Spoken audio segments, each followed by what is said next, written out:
할렐루야. 오늘 이 새벽에도 하나님의 말씀을 사모하시는 우리 가는교회 성도님들을 환영하고 축복합니다. 오늘 하나님께서 우리에게 허락해 주신 말씀은 시편 18편 1절로부터 19절까지의 말씀입니다. 오늘 말씀은 1절부터 6절까지만 읽겠습니다. 제가 1절부터 6절까지의 말씀 읽어드리겠습니다. 나의 힘이신 여호와여, 내가 주를 사랑하나이다. 여호와는 나의 반석이시요 나의 요새이시요 나를 건지시는 이시요 나의 하나님이시요 내가 그 안에 피할 나의 바위시요 나의 방패시요 나의 구원의 뿌리시요 나의 산성이시로다. 내가 찬송받으실 여호와께 아뢰리니 내 원수들에게서 구원을 얻으리로다. 사망의 줄이 나를 얽고 불의 창수가 나를 두렵게 하였으며 수월의 줄이 나를 두르고 사망의 올무가 내게 이르렀도다. 내가 환난 중에서 여호와께 아뢰며 나의 하나님께 부르짖었더니 그가 성전에서 내 소리를 들으시며 그의 앞에서 나의 부르짖음이 그의 귀에 들렸도다. 아멘. 잠시 기도하겠습니다. 사랑과 은혜가 많으신 하나님 아버지, 감사합니다.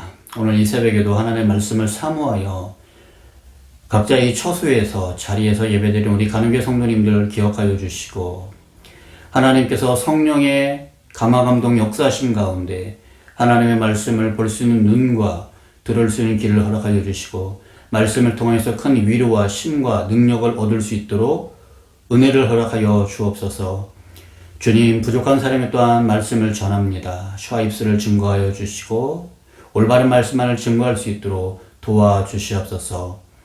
모든 것을 주님 앞에 엎드리오며 살아계신 예수 그리스도의 이름으로 감사하며 기도드렸습니다. 아멘.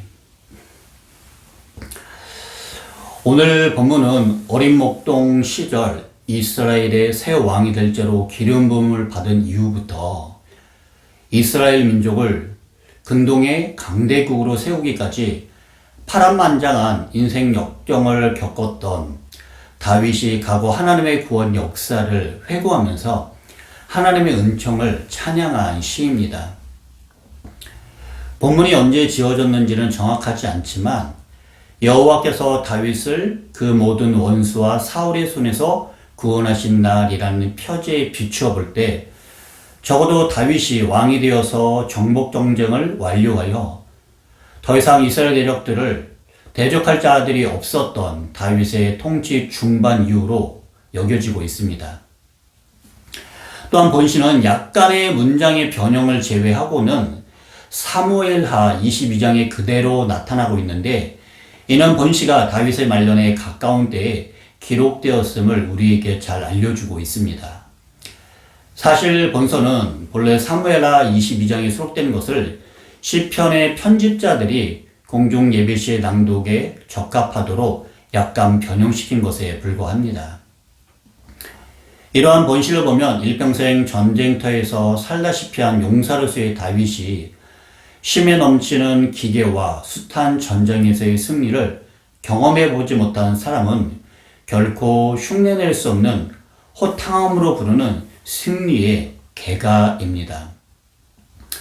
그러나 그런 계가와 승리의 계가 속에는 인간적인 자만보다는 승리의 근원이신 하나님에 대한 깊은 신뢰와 확신으로 가득 차 있습니다. 다윗이 하나님을 계속해서 나의 힘, 나의 반석, 나의 요새, 나를 건지시는 자, 나의 구원의 뿔 등으로 표현하며 찬양하는 것을 우리는 본문을 통해서 알 수가 있습니다. 또한 한편 본문은 우주와 역사를 주관하시며 섭리하시는 절대자 하나님의 위엄과 권능 및 구원의 역사에 대한 찬양과 함께 하나님에게 인생들은 철저히 복종하며 하나님의 말씀을 따라 의를 행해야 한다는 교훈을 우리에게 알려주고 있습니다. 그리고 이렇게 순종하는 자들에게는 공의의 보응으로서 구원을 베푸시는 하나님에 대한 송축이 나타나는데, 궁극적으로 성도들이 비록 이 세상에 살아가면서 잠시 사단의 세력에 의해서 고난과 환난이 올지라도 하나님으로 인해서 반드시 승리하게 될 거라는 확신과 소망을 던져주고 있습니다. 저는 오늘 새벽 말씀을 통해서 하나님께서 저와 여러분들에게 은혜와 축복을 주시는 말씀을 나누기 원합니다. 그런 본문 말씀을 통해서 몇 가지를 나누기 원하는데요. 첫 번째는 하나님은 나의 하나님, 나의 구원자가 된다는 것입니다. 본문 1절과 2절 말씀을 제가 다시 읽어드리겠습니다. 나의 심이신 여호와여, 내가 주를 사랑하나이다. 여호와는 나의 반석이시요 나의 요새시요 나를 건지시는 이시요 나의 하나님이시요 내가 그 안에 피할 나의 바위시요 나의 방패시요 나의 구원의 뿌리시요 나의 산성이시로다. 아멘. 다윗은 하나님을 나의 반석, 나의 요새, 나를 건지시는 자, 나의 하나님, 나의 피할 바위, 나의 방패, 나의 구원의 뿔, 나의 산성 등으로 표현하고 있습니다. 이는 다윗이 파란만장한 고난의 세월을 겪으면서 체험했던 하나님의 도우심과 구원의 은혜를 비유적으로 노래하는 것입니다. 우리는 다윗이 하나님을 묘사하는 내용을 통해서 한 가지 중요한 사실을 발견할 수가 있습니다. 그것은 하나님이 모든 것을 통해서 다윗 자신을 보호해 주셨다는 것과 하나님이 다윗에게 있어서 피난처 그 자체였다는 사실입니다. 우리는 다윗이 얼마나 심한 고난과 장애물을 통과해서 왕이 되었는지를 잘 알고 있습니다. 왕이 되기 전까지 그는 사울에게 쫓기는 도망자 신분으로 무수한 사망의 위험과 두려움 가운데 살아왔습니다. 또 왕이 된 이후에도 분열과 전쟁 등 시련을 겪다가 나라를 겨우 통일했고 그 와중에도 요압을 대표로 하는 신하들의 권력 다툼과 또한 죽고 죽이는 참상을 겪어야만 했습니다. 뿐만 아니라 그 후 그는 자기 범죄로 인해 온갖 수모와 수치를 당했고 심지어 자기 몸으로 낳은 아들의 반역을 통해 그것을 피해 도망치는 시련을 겪기도 했습니다. 만일 이러한 모든 일 가운데 만약에 하나님께서 계시지 않았다면 다윗이 무엇이 되었을까요?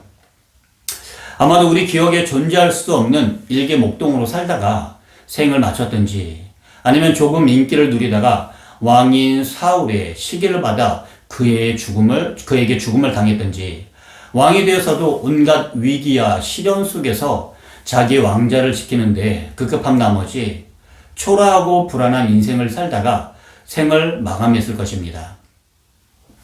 그러나 그는 이스라엘 모든 왕 중에서 가장 위대한 왕이 되었고 모든 것에 풍족함 없는 풍족한 인생을 살았으며 성경 전체를 통틀어서 우리 앞에 가장 든든히 서 있는 믿음의 용사가 되었습니다. 이렇게 다윗이 흔들림 없이 살아갈 수 있었던 이유는 오늘 말씀에서 그 자신이 고백하는 것처럼 하나님이 그의 반석이 되셨기 때문입니다. 그가 모든 위기와 환난을 겪으면서 안전할 수 있었던 것은 하나님이 그의 요새와 피할 바위, 방패와 산성이 되셨기 때문입니다. 결국 하나님께서는 그 모든 환난 가운데서 다윗을 건지셨고 안전하고 완전하게 보호하셨던 것입니다. 다윗은 하나님의 도우심과 구원의 은혜를 체험했고 또한 자신과 하나님과의 관계를 더욱더 확고하게 인식하게 되었으며 그래서 오늘 말씀에서 보는 것처럼 자기와 하나님의 관계를 나를 이라는 의미의 1인칭으로 표현하고 있습니다. 다윗은 여기서 이 말을 무려 6번이나 반복하며 사용함으로써 하나님이 곧 자신이 하나님이 되심을 매우 강조하고 있습니다. 물론 하나님은 다윗 개인만의 하나님이 될 수는 없습니다. 그러나 다윗이 이처럼 말한 것은 그가 하나님과 얼마나 친밀한 교제를 가지고 그분을 의지했는지를 깨닫게 해줍니다. 그런데 이러한 고백은 오늘 우리 성도들에게 있어서 마찬가지입니다. 그리고 이것이 바로 우리가 세상 사람들과 다른 점입니다. 우리는 하나님을 믿되 그분을 어떤 사람들의 하나님이 아닌 바로 자기의 하나님이요 또한 자기의 구원자이심을 언제나 확고하고 있어야 합니다. 우리가 하나님을 나의 하나님이요 나의 구원자로 고백하는 행위는 바로 우리 신앙의 기초요 기본이 되기 때문입니다. 왜냐하면 우리가 그리스도를 믿고 하나님의 구원의 은총을 입은 것은 그리스도를 어떤 다른 사람의 그리스도가 아니라 바로 나의 구주로 영접한 결과이기 때문입니다. 물론 그리스도는 그 이름을 믿는 모든 자들의 주가 되십니다. 그러나 그 모든 사람들도 그리스도와의 1대1의 인격적인 만남 속에서 그분을 자기의 하나님, 자기의 구주로 고백하는 데서부터 신앙의 기초가 세워지는 것입니다. 마찬가지로 우리가 이 세상을 살아감에 있어서도 하나님을 나의 하나님으로 고백하고 믿고 의지하는 자세를 잊지 않을 때 하나님은 나의 하나님이 되시고 또한 인격적이고 자상한 도움과 구원의 은총을 성도들 각 사람들의 구체적인 삶 가운데 현장에서 베풀어 주실 것이기 때문입니다. 사랑하는 성도 여러분, 저는 여러분들이 나의 주, 나의 하나님이란 이 고백에서 이 세상 만물의 창조자이시며 주권자이신 그 하나님께서 그 어떤 사람의 하나님이기에 앞서서 바로 나의 하나님이요 나의 구원자 되어주심으로 인해서 항상 나를 지켜주실 것이라는 놀랍고도 감격적인 진리가 담겨있는 것을 깨닫기를 이 시간 소망합니다. 우리는 세상 앞에 초라하고 약한 사람일지라도 이 세상을 두려워하지 않고 헤쳐나갈 수 있는 것도 바로 하나님을 나의 하나님으로 고백하는 믿음이 저와 여러분들에게 있기 때문입니다. 그러므로 사랑하는 성도 여러분, 이제라도 하나님을 나의 하나님, 나의 구원자로 고백하시기를 바랍니다. 오늘 설교 말씀에 어제 주일 설교 말씀처럼 하나님을 나의 아버지, 나의 아빠라고 고백하는 여러분들 되시기를 축복합니다. 진정 하나님을 나의 하나님으로 모신 성도에게 영원히 변치 않으시며 모든 것에 풍성하신 우리 하나님께서 지금 코로나로 인해서 또 많은 풍파 고난으로 이 세상에서 그 가운데서도 우리를 든든히 세우시고 그 모든 환난과 역경을 이겨나갈 힘을 하나님께서 주실 것입니다. 여러분들이 하나님을 나의 하나님으로 고백하고 어렵고 힘든 세상에서 힘주시고 도우시며 풍성하게 채우시는 하나님의 은혜를 경험하는 여러분들 되시기를 이 시간 축복합니다. 두 번째는 성도는 환난 중에도 기도와 찬송을 인내하며 해야 합니다. 본문 3절과 6절을 제가 읽어드리겠습니다. 내가 찬송받으실 여호와께 아뢰리니 내 원수들에게서 구원을 얻으리로다. 내가 환난 중에서 여호와께 아뢰며 나의 하나님께 부르짖었더니 그가 그의 성전에서 내 소리를 들으시며 그의 앞에서 나의 부르짖음이 그의 귀에 들렸도다. 아멘. 6절을 제가 쉬운 성경으로 한 번 더 읽어드리겠습니다. 고통 중에 내가 여호와를 불렀고 나의 하나님께 도와달라고 부르짖었습니다. 저가 성전에서 내 목소리를 들으셨으며 울부짖는 내 외침이 그의 귀에 들렸습니다. 아멘. 우리가 아는 것처럼 다윗은 생애 가운데 무수한 환난과 시련을 겪어왔습니다.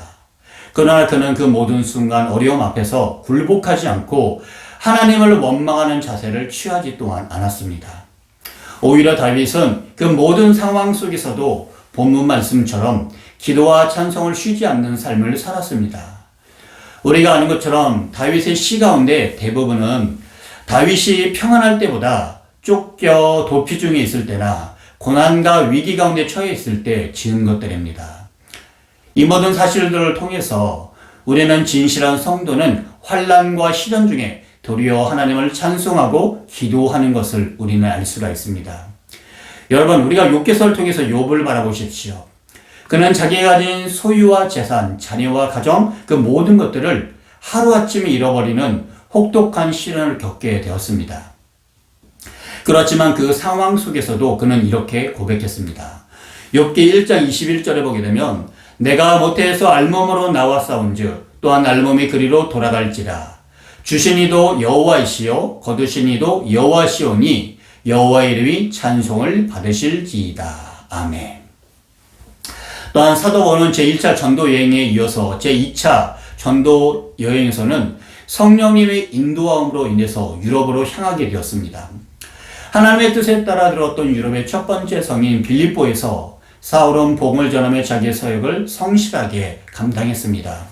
그 와중에 바울은 귀신 들린 한 여종을 고쳐 주었고 단지 그 여인을 고쳐 주었다는 이유 때문에 매를 맞고 옥에 갇히는 고난을 겪어야만 했습니다. 그러나 그는 그 억울한 고통 중에서도 원망하거나 낙담하지 않았습니다. 도리어 이 고난 중에도 더 강력한 기도와 찬송을 올려드렸습니다. 결국 이 찬송이 빌립보 감옥의 옥문을 열었습니다. 그리고 그 옥문이 열렸듯 그 문을 지키던 간수의 마음을 열었고 유럽 선교의 문을 하나님께서는 열어주셨습니다. 이를 통해서 하나님은 고통 중에서 감사의 찬송을 올리는 성도들의 시련과 고통을 오히려 풍성한 축복으로 바꾸어 주심을 우리는 알 수가 있습니다. 그렇다면 이들이 이렇게 고통 중에서도 원망하거나 불평하지 않고 하나님을 찬양할 수 있었던 까닭은 과연 무엇일까요? 그것은 바로 그들이 하나님의 신실하심과 의로우심을 믿었기 때문입니다. 환경에 얽매이지 않고 하나님을 노래할 때 의로우신 하나님의 손길이 이 모든 불의한 상황을 정의롭게 뒤바꿀 것이라는 그 믿음이 그들의 심령 가운데 있었기 때문입니다. 사랑하는 성도 여러분, 우리는 코로나 때문에 현재 고통과 고난 가운데 있습니다. 또한 우리의 삶 가운데 고난과 시련이 찾아올 날들이 있습니다. 또한 견디기 힘든 아픔과 상처를 당하여 어떻게 해야 될지도 모르는 고통의 순간이 닥쳐올 수도 있다는 것입니다. 그러나 그 순간은 원망과 불평의 순간이 아니라 하나님께 기도하며 찬양해야 한다는 것을 여러분들이 기억하시기를 바랍니다. 하나님께서는 우리가 고통 중에 드리는 이 진실한 기도와 찬양을 들으시고 우리의 삶과 우리의 처한 환경 속에서 아름다운 찬송이 가득하도록 축복으로 채워주실 것입니다. 올해는 코로나로 인해서 현장에서 예배드리지 못하고 있습니다. 또한 영상으로 예배를 드려야 되고요. 또한 경제적으로 또는 아니면 직장생활을 하는 가운데 어려운 부분들이 많이 있습니다. 이럴 때 우리가 원망하거나 불평할 것이 아니라 이 가운데서도 신실하신 그 하나님께서 환경을 변화시켜 주시고 우리의 삶을 바꿔주실 것을 간절히 믿고 또한 그 믿음 가운데 하나님 앞에 믿음의 성도들처럼 찬송과 기도를 올려드려야 된다는 것입니다. 사랑하는 성도 여러분, 이 새벽에 이 은혜와 소망을 기대하며 바라며 고난과 환난 중에서도 늘 주님을 찬양하며 기도하시는 성도님들 되시기를 이 시간 소망하며 축복합니다. 기도하겠습니다. 사랑과 은혜가 많으신 하나님 아버지 감사합니다. 이 새벽에도 하나님의 말씀을 통하여서 하늘 양식을 주심을 감사합니다. 하나님, 오늘 말씀을 통하여서 다윗이 고백했던 것처럼 우리 자신들도 하나님의 나의 하나님, 나의 구원자가 되심을 고백하며 이 믿음 가운데 신앙생활을 할 수 있도록 도와주시옵소서. 또한 성도들이 저와 우리 가는교회 성도들이 어렵고 힘든 이 고난할 때에 환난 가운데 문제 가운데 원망과 불평하는 것이 아니라 오히려 주님을 바라보며 기도와 찬송을 올려드리며 삶을 변화시키며 이 문제 가운데서도 하나님께서 우리에게 축복을 허락해 줄 것을 간절히 소망하며 바라며 기도하며 나가며 신앙생활을 할 수 있도록 인도하여 주시옵소서. 그래야 이 오늘 하루뿐만 아니라 이번 한 주 가운데서도 믿음 가운데 하나님을 바라보며 기도하며 찬송하며 주님을 높여드리는 올바른 신앙생활을 하는 가운데 빛과 소금의 그를 온전히 감당할 수 있도록 붙잡아 주시옵소서. 주님 감사합니다. 오늘 말씀을 통해서 우리에게 이 말씀을 깨닫게 허락해 주셨사오니 이 말씀 붙잡고 오늘 하루를 승리하며 살아가도록 도와주시고 한 주를 믿음 안에서 말씀과 기도 가운데 성령 충만하며 살아가도록 도와주시옵소서. 우리 삶 가운데 고난과 고통과 문제가 있을지라도 원망하며 불평하지 않고 하나님을 바라보며 신실한 주님을 찬양하며 높여드리며 기도하여 간과와 수많은 기도가 우리 삶 가운데 응답되어지는 가는교회 성도들 될 수 있도록 붙잡아 주시옵소서. 모든 것을 주님 앞에 딱 드리오며 살아계신 예수 그리스도의 이름으로 감사하며 기도드렸습니다. 아멘.